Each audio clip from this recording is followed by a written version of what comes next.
میں ہوں رانا فاروق دلدار، آپ کا ہوسٹ۔ اور اس وقت جس طرح کہ آپ کو پتا ہے پورا ملک کے اندر انتخابات 8 فروری کو ہونے جا رہے ہیں، جس میں آپ دیکھیں کہ الیکشن کمپین اس وقت اپنے عروج پر ہے۔ اس پر ہم بات کریں گے۔ آج ہمارے ساتھ موجود ہیں بڑے ہی سینئر کالمنسٹ، سینئر تجزیہ نگار محترم افزار ریحان صاحب۔ جیسا کہ آپ کو پتا ہے آپ کی ایک گہری نظر ہے تمام اللہ کے بعد اگر کوئی ہے تو پاکستانی فوج ہے، جس کی وجہ سے پوری دنیا بے خوف ہے۔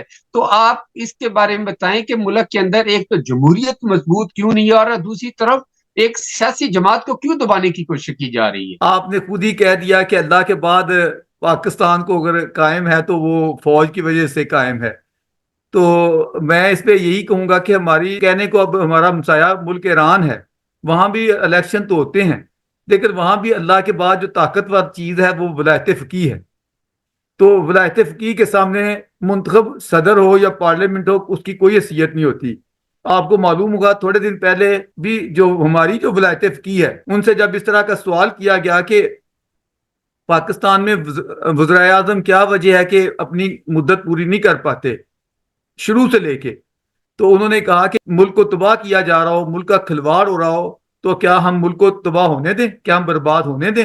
اگر وہ مقصد یہ ہے کہ انہوں نے بالواسطہ طور پہ یہ اعتراف کیا کہ اگر ملک میں ہماری مرضی کے خلاف کوئی ایسی چیزیں ہوں گی تو ہم ان کو کیوں چلنے دیں گے؟ کیا یہ انتظار کریں کہ وہ ملک کا بڑا نقصان کر ڈالیں؟ جب یہ تھنکنگ ہو اس کے بعد جمہوریت کی کیا حیثیت رہ جاتی ہے؟ آپ کی بات یہاں پہ آپ نے سوال کیا، آگے سے جواب آیا آپ کو، لیکن یہاں پہ پھر عوام کدھر گئی؟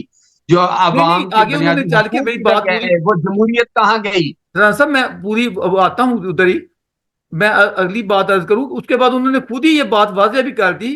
انہوں نے کہا دیکھیں ابھی جو جس کھلاڑی کو جو نکالا گیا ہے تو اس کی تو وجہ پاکستان میں پہلی دفعہ ایسا ہوا کہ قانون آئین کے عین مطابق ہوا ہے نا وہ اقدام، تو کیونکہ آپ کو معلوم ہے قومی اسمبلی میں کسی کو وہ تحریک عدم اعتماد کرتے ہوئے ہٹانا یہ تو آئین کا تقاضا، آئین کے عین مطابق ہے۔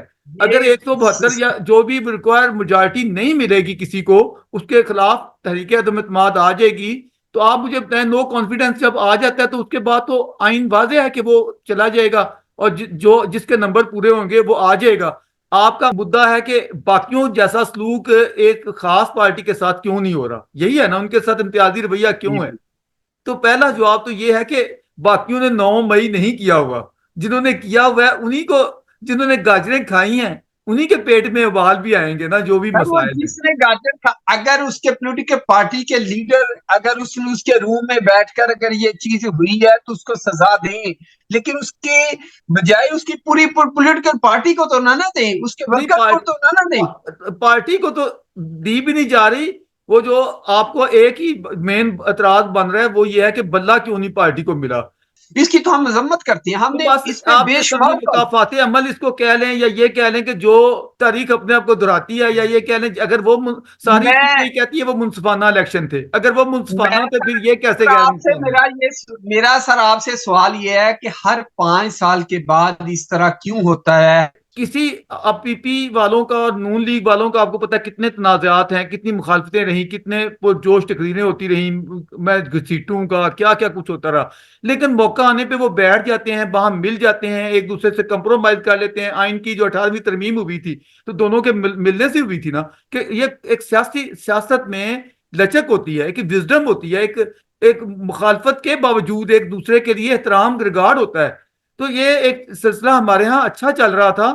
ایک شخص آیا جو سیاستدان نہیں تھا، جو کھیلتے کودتے لاب و لاب سے ادھر کو آ نکلا، وہ پیا دلہن وہی جو پیا من بھائے، جن کو بھاگیا ان کو اپنے غصے نکالنے تھے یا ان کو اپنی مفادات کا ایشو تھا، ان کا یہ جو رویہ تھا کہ میں کسی سے بات نہیں کروں گا، یہ سب چور ہیں، میں چوروں کے ساتھ نہیں بیٹھ سکتا، یاد ہے آپ کو، میں چوروں کے ساتھ نہیں بیٹھ سکتا۔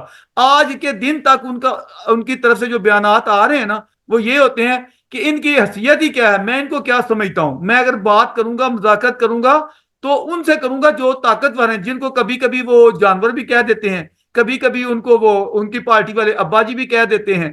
تو دیکھیں ان کا مرجع ماوا قبلہ کعبہ سب کچھ وہ ہیں، میں تو کہا کرتا ہوں کہ تمہیں سے محبت تمہیں سے لڑائی، تو ان کی یہ محبت بھی ان سے ہے، لڑائی بھی ان سے ہے، ان کے متبادل ہی اس کا کوئی نہیں ہے۔ وہ ابھی ان حالات میں بھی انہوں نے کبھی یہ بیان نہیں دیا کہ ہم نواز شریف بھی ایک سیاست دان ہیں یا زرداری صاحب سیاست دان ہیں، ہم ان کے ساتھ مل کے کٹھے ہوں گے یا ہم اسٹیبلشمنٹ کے خلاف یا جو بھی جو آئین سے ماورا یا ماورائی طاقتیں ہیں یا جن کو وہ خلائی مخلوق کئی القاب دیے جاتے ہیں، کبھی کیا انہوں نے یہ کہا کہ میں ان کے بالمقابل اپنے سارے سیاسی لوگوں کے ساتھ مل کے جدوجہد کروں گا؟ یا یہ سیاست دان جو ہیں ہم ان کو چاہیے کہ اپنی آئینی جمہوری جدوجہد مل کے کریں، ایک دوسرے کے ریگارڈ کے احترام کے ساتھ کریں۔ ان کی طرف سے تو رانا صاحب ان کی طرف سے تو ان حالات میں بھی یہ بات نہیں آ رہی۔ آپ تو بڑی اچھی سوچ رکھتے ہیں، میں آپ کی قدر کرتا ہوں، آپ کے اندر بڑا جذبہ ہے، رانا صاحب کا جذبہ قابل قدر ہے، لیکن آپ کا مخاطب جو ہے نا وہ ہونے چاہیے جنہوں نے کبھی اپنے سویلین ساتھیوں کو ساتھی نہیں سمجھا، ہمیشہ ان کے مخالفت میں بولے، ان کو چور چکے بدماش لٹیرے سب کچھ۔ آج بھی آپ کسی پی ٹی آئی کے کارکن کو مل کے دیکھیں، وہ ایک ہی لفظ بولے گا یہ سب چور ہیں۔ تو دیکھو سیاست میں یہ نہیں چلتا، سیاست میں اپنے جو رائیول ہوتے ہیں ان کا بھی ایک ریگارڈ ہوتا ہے، ان کا مقام ہوتا ہے، ان کے ساتھ آخر اگر ان کے چاہنے والے فار ایگزامپل لوگ کافی لوگ ہوں گے تو ان کے بھی تو کچھ نہ چاہنے والے ہیں تو سیٹیں لیتے ہیں نا۔ کیا یہ کہہ دینا کہ میاں نواز شریف جو ہے اس کی تو کوئی پاپولیرٹی نہیں ہے، ساری کی ساری کھلاڑی کی ہے، یا زرداری کو تو کوئی پوچھتا نہیں ہے، ایسا نہیں ہوتا۔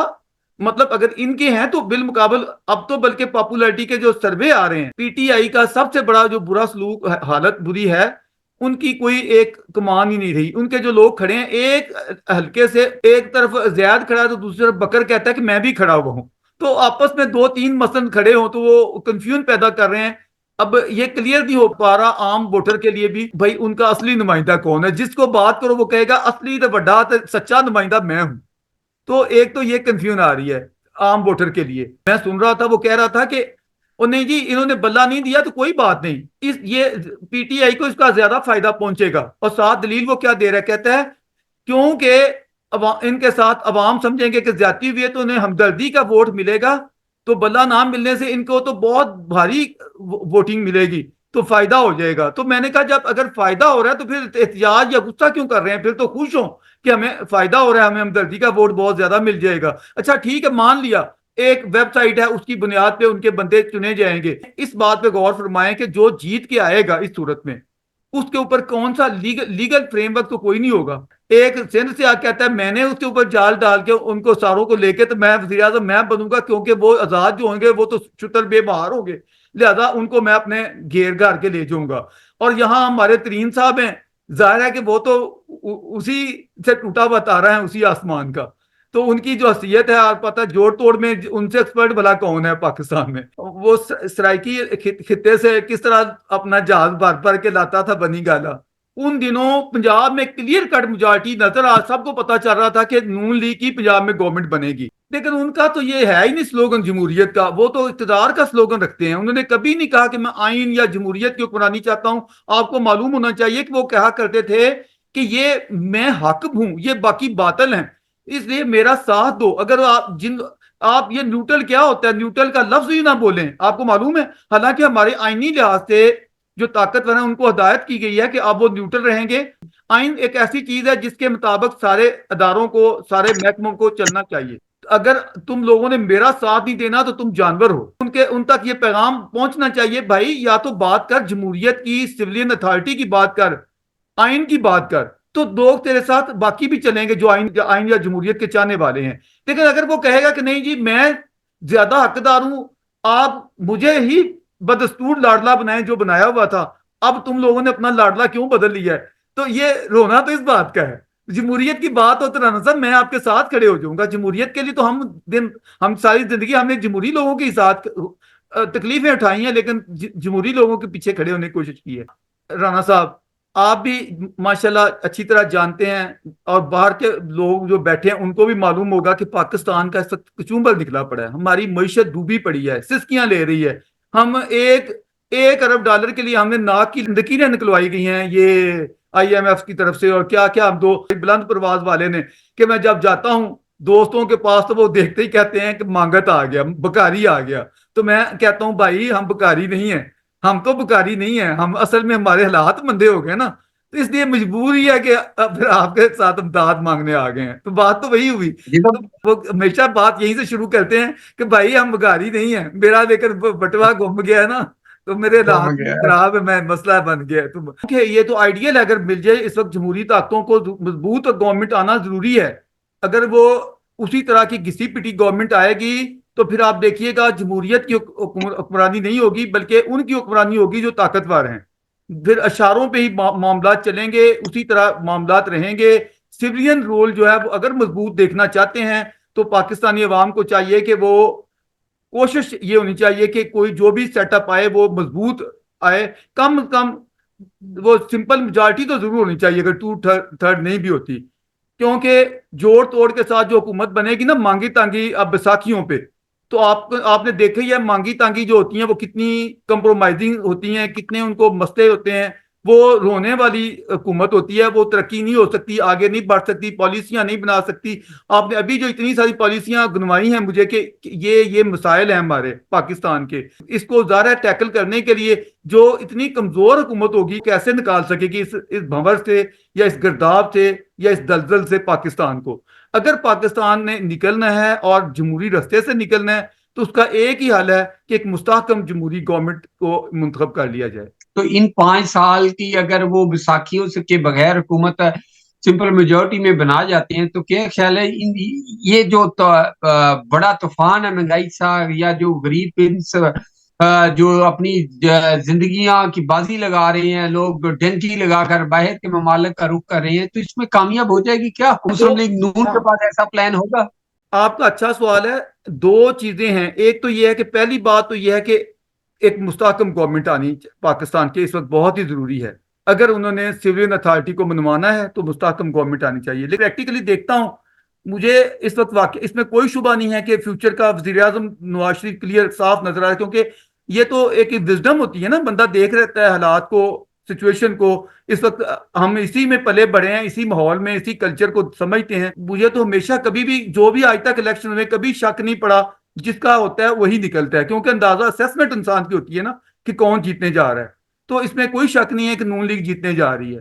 اب دیکھنا اپوزیشن کس کی بننی ہے, جن کو نشان جن کا نہیں ہے, کیا ادھر جائیں گے, کیا یہ جہانگیر ترین کے قابو آئیں گے, یا یہ پی ٹی آئی میں جائیں گے, یا یہ گوہر خان صاحب کیا ان کے ہاں وہ ایک جو بھی ان کا بنے گا سیٹ اپ پارٹی کا. اپنا گمان ہے وہ جو جیت کے آئیں گے انہوں نے کوشش یہ کرنی ہے کہ جو جیتا ہوا ہے بجائے اپوزیشن میں بیٹھنے کے ہم جیتے ہوئے کی گاڑی میں چڑھ جائیں. وہ ہو سکتا ہے, عین ممکن ہے جو وزیر اعظم بن رہا ہو وہ کہیں جی ہم بھی آپ کے ساتھ ہیں. ہر کینڈیڈیٹ کے اپنے حلقے کے مسائل بھی ہوں گے, ہلکا یہاں ان کی ڈیولپمنٹ کے تمنا یہ کام ہوگی, ہوں گے, آپ تو یہ وہ دیکھیے دوبارہ گا, میں فیوچر کی ابھی آپ کو بتاؤں, ان کی تمنا یہ ہوگی کہ ہم جو جیتا جو وزیر اعظم آ رہا ہے ہم ان کی قربت میں جائیں. پہلی بات تو یہ ہے. دوسری بات یہ ہے کہ اب طاقتوروں نے کیا سلوک کرنا ہے یہ فیوچر پہ منحصر ہے. ظاہر ہے کہ یہ جو جوشیلا طبقہ ہے جو اپنے آپ کو سیاست سے بھاڑ کے اونچا, جو 9 مئی والے ہیں, یہ ان کا جوش ابھی بھی کافی زیادہ میں دیکھتا ہوں نوجوان طبقے میں. کل کو یہ اگر کوشش کریں گے کہ ہم ایجوکیشن کریں پھر اس طرح کی کہ یہ تاکہ عدم استحکام رہے, کیونکہ ہم ان کی خواہشیں پوری جب نہیں ہوں گی تو وہ یہ تو نہیں کہ آرام سے وہ گھر میں بیٹھ جائیں گے کہ کوئی بات نہیں ہم اگلے الیکشن میں تیاری کریں. یا انہوں نے ادھم مچانے کی کوشش کرنی ہے, اگر انہوں نے ہاتھ رکھا اور چلنے دیا تو یہ ایجوٹیشن نہیں ہو پائے گا. کیونکہ آج تک جتنے بھی ایجوٹیشن ہوئے ہیں آپ کو پتا ہے وہ غیبی اشاروں سے ہی ہوئے ہیں. غیبی اشارے نہیں ہوں گے تو ملک میں استحکام آ سکتا ہے. تو اگر غیبی اشارے ہو گئے تو پھر پاکستان میں عدم استحکام ہی ہوگا, وہی جو چلتا رہا وہی سب کچھ ہوگا. بس یہ دونوں چیزیں اس طرح چل رہی ہیں. اگر حکومت مسلم لیگ کا الیکشن کے بعد آپ دیکھ رہے ہیں, کیا آپ کھلاڑی جو عمران خان صاحب ہیں ان کے لیے کوئی آسانیاں نظر آئیں گی؟ رانا صاحب اگر مجھے عمران خان کا فیوچر پوچھتے ہیں تو بالکل دیانتداری سے بتاؤں, وہ ایک ہی ہے. اس کو چاہیے کہ اس کی گیم جو ہے ٹھپ ہو چکی ہے اور فیوچر بالکل نہیں دکھتا ہے. میں نے بڑے غور سے دیکھا, دور تک دیکھنے کی کوشش کی ہے, کچھ نہیں اس کا فیوچر دکھتا. امید کسی کے دیکھے خواب دیکھنے پہ پابندی نہیں لگائی جا سکتی. تو نوجوان طبقہ یہ خواب دیکھ رہا ہے, ان کو یہ ہے کہ اگر نواز شریف اتنے دھپیڑے کھانے کے بعد واپس آ سکتا ہے, اتنی دفعہ اس کو کیا کیا اس کے ساتھ سلوک نہیں ہوئے, جلا وطنیاں کاٹی, جیلیں کاٹی, تو وہ آ سکتا ہے تو یہ ہمارا لیڈر بھی آ جائے گا. وہ ایک اس لحاظ سے چیزوں کو دیکھتے ہیں. وہ سیاستدان ہے, سیاستدان تو آ جاتے ہیں, لیکن جو کھلاڑی ہے چونکہ اس درویش کو وہ کھلاڑی جو ہے وہ سیاستدان نہیں دکھتا، اس لیے وہ یہ کہہ رہا ہے. ہاں البتہ اس کی جو پارٹی ہے اگر وہ پارٹی کو چلنے دے پیچھے خود ہٹ جائے. جی رانا صاحب تھینک یو ویری مچ.